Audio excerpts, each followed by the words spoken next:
Scientists at the Andel Institute are studying many different types of cancers and trying to understand how epigenetic mechanisms influence brain function and pathological states like Parkinson's disease.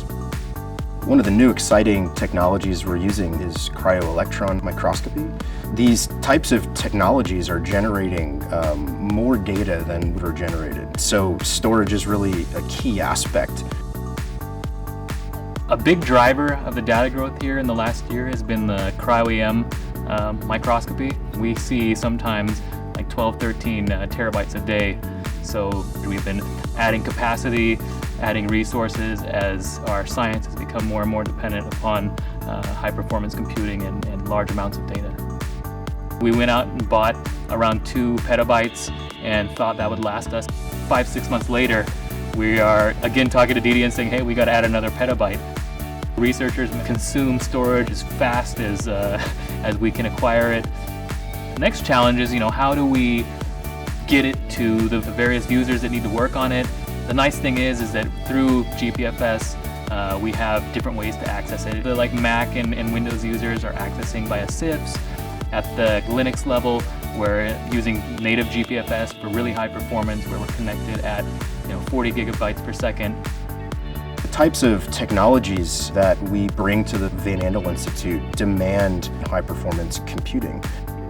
In terms of performance, so the users are analyzing in parallel and hitting the storage from, with 2,000 cores of compute at the same time. I'm happy to say that our architecture has kept up with what we need. One of the biggest challenges was we had all these scattered storage devices sitting around, all independent. They're not uniform, they can't all be seen in the same way, creating a huge administrative and usability problem. The solution to that was to consolidate into a single product with a single namespace, so a single system where all scientific data would be in one place. For a smaller IT shop like us, cost effectiveness is super important. We don't have a dozen storage admins to throw at a problem, so we need to have a solution that's low on labor. We had a great opportunity to build something from the ground up, and DDN was there to provide the storage part. The solution that we ended up with involved 2 GS7K units to have some redundancy. We would have had the speed with 1, but we wanted to do 2 for disaster recoveries. Later on, when we wanted to add capacity, we purchased the WAS system, which allowed us to kind of add a more economical tier to the existing infrastructure. One of the amazing things about the Andel Institute is the speed with which we can acquire, implement new technologies.